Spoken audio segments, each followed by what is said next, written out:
Hi all, അസ്സലാമലൈക്കും. Welcome back to Silna's kitchen.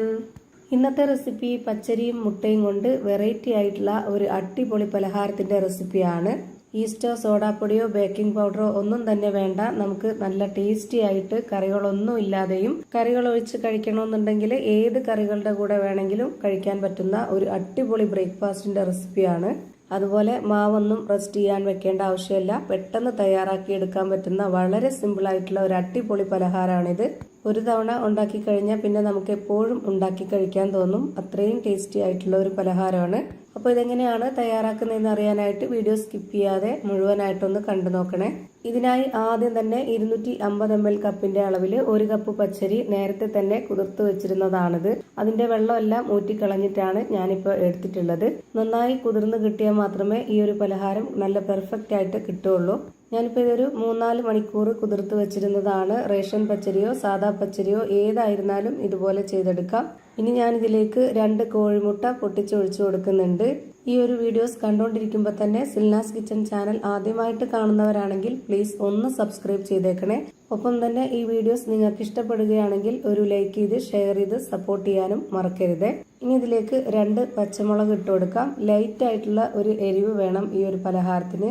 നമുക്ക് എടുത്തറിയൊന്നുമില്ല ഈ ഒരു എരിവ്. ആ ഒരു പരുവത്തിലാണ് നമുക്കിത് വേണ്ടത്. പച്ചമുളക് ആവുമ്പോൾ നല്ലൊരു മണം ഉണ്ടാവും. പിന്നെ കുറച്ച് കറിവേപ്പില ഇട്ട് കൊടുക്കാം. അടുത്തതായിട്ട് മീഡിയം സൈസിലുള്ള ഒരു ഉരുളക്കിഴങ്ങ് തൊലിയൊക്കെ കളഞ്ഞ് കഴുകി കട്ട് ചെയ്ത് എടുത്തിട്ടുണ്ട്. അതുകൂടി ഇതിലേക്ക് ഇട്ട് കൊടുക്കാം. എന്നിട്ട് ഇതെല്ലാം കൂടെ മിക്സിയുടെ ജാറിലേക്ക് ഇട്ട് കൊടുക്കുന്നുണ്ട്. ഇനി ഇത് അരച്ചെടുക്കാൻ വേണ്ടി ഒട്ടും വെള്ളം ഒഴിച്ചു കൊടുക്കരുത്. ഈ ഒരു മുട്ടയുടെ നനവും കിഴങ്ങ് നമുക്ക് അരച്ചെടുക്കുമ്പോൾ കുറച്ച് നനവായിട്ട് കിട്ടും. അതും മാത്രം മതി.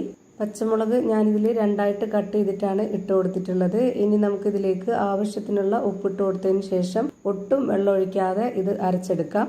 ഇത് നമുക്ക് 2 രീതിയിൽ അരച്ചെടുക്കാം. ഒന്ന് സോഡാപ്പൊടി ഇട്ട് കൊടുത്തിട്ട് അരച്ചെടുക്കാം. അതല്ലാന്നുണ്ടെങ്കിൽ സോഡാപ്പൊടി ഇല്ലാതെയാണ് ഞാനിപ്പോൾ അരച്ചെടുത്തിട്ടുള്ളത്. ക്രിസ്പി ആയിട്ട് കഴിക്കണമെന്നുണ്ടെങ്കിൽ സോഡാപ്പൊടി ഇല്ലാതെ നമുക്ക് അരച്ചെടുത്തിട്ട് ചുട്ട് കഴിക്കാവുന്നതാണ്. കുറച്ച് കുഴഞ്ഞിട്ടാണ് സോഫ്റ്റ് ആയിട്ടാണ് ഇരിക്കേണ്ടത് എന്നുണ്ടെങ്കിൽ കുറച്ച് സോഡാപ്പൊടിയും കൂടെ ഇട്ട് കൊടുത്തിട്ട് അരച്ചെടുക്കാം.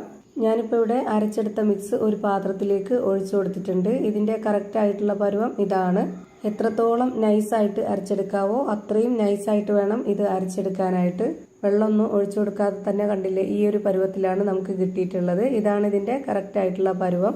ഇനി ഇത് ചുട്ടെടുക്കാനായിട്ട് ഇതുപോലെ ഒരു പരന്ന പാൻ സ്റ്റൗവിലേക്ക് വെച്ച് ഫ്ലെയിം ഓണാക്കി കൊടുത്തിട്ടുണ്ട്. നന്നായിട്ട് ചൂടായിട്ട് വരുമ്പോൾ ഓയിലും നെയ്യും ഒന്നും സ്പ്രെഡ് ചെയ്യാതെ തന്നെ ഇതുപോലെ ഒരു കയ്യിൽ മാവ് ഒഴിച്ചു കൊടുത്തിട്ട് ഈ ഒരു രീതിയിലൊന്ന് പരത്തി ചുട്ടെടുക്കാം.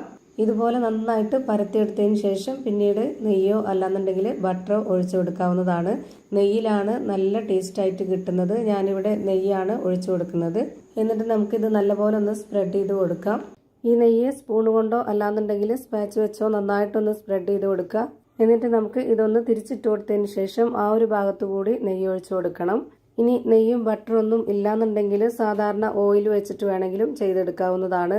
ഇത് നമുക്ക് ഏത് കറികളുടെ കൂടെ വേണമെങ്കിലും കഴിക്കാൻ പറ്റും. അതല്ല ഇനി കറികളൊന്നും വേണ്ടാതെ തന്നെ നമുക്ക് വെറുതെ കഴിക്കാനും ഭയങ്കര ടേസ്റ്റാണ്. നല്ല പോലെ ചൂടായതിന് ശേഷം ഒരു മീഡിയം ഫ്ലെയിമിൽ ഇട്ട് കൊടുത്തിട്ട് വേണം ഇത് ചുട്ടെടുക്കാനായിട്ട്. പിന്നീട് അങ്ങോട്ട് ആ ഒരു മീഡിയം ഫ്ലെയിം തന്നെ മതി, എന്നാലേ എല്ലാം ഒരുപോലെ കിട്ടുള്ളൂ. ഇപ്പം ഇത് ഒന്നുകൂടി തിരിച്ചിട്ട് കൊടുക്കുന്നുണ്ട്.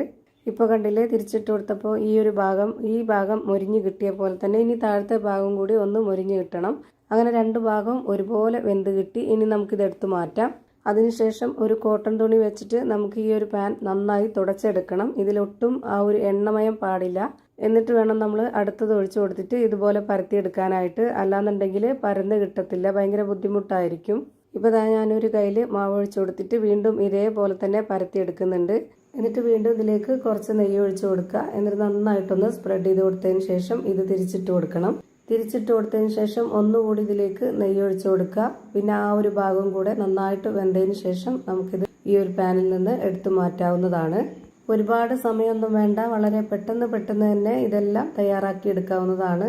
ഇതേപോലെ തന്നെ എല്ലാ മാവും ചുട്ട് ഒരു പ്ലേറ്റിലേക്ക് മാറ്റിയിട്ടുണ്ട്. അപ്പോൾ ഇതാ ഭയങ്കര ഒരു വെറൈറ്റി ടേസ്റ്റി ആയിട്ടുള്ള അടിപൊളി ബ്രേക്ക്ഫാസ്റ്റ് റെഡിയായി കിട്ടി. അപ്പോൾ എല്ലാവരുടെ വീട്ടിലും പച്ചരി ഉണ്ടാവും. ഒരു തവണ ഇതുപോലെ ഒന്ന് ട്രൈ ചെയ്ത് നോക്കുക. എന്തായാലും ഇഷ്ടാവാതിരിക്കില്ല. ഈ ഒരു ലൈറ്റ് ആയിട്ടുള്ള ഗ്രീൻ കളറിൽ ഇത് കാണുമ്പോൾ തന്നെ കഴിക്കാൻ വേണ്ടി തോന്നും. നല്ല ടേസ്റ്റാണ്, അതുപോലെ കാണാനും നല്ല ഭംഗിയാണ്. അപ്പോൾ ഇത്രയേ ഉള്ളൂ ഇന്നത്തെ വീഡിയോ. ഇഷ്ടമായാൽ ലൈക്ക് ചെയ്യാനും കമന്റ് ചെയ്യാനും ഷെയർ ചെയ്യാനും ഹൈപ്പ് ചെയ്യാനും മറക്കരുത്.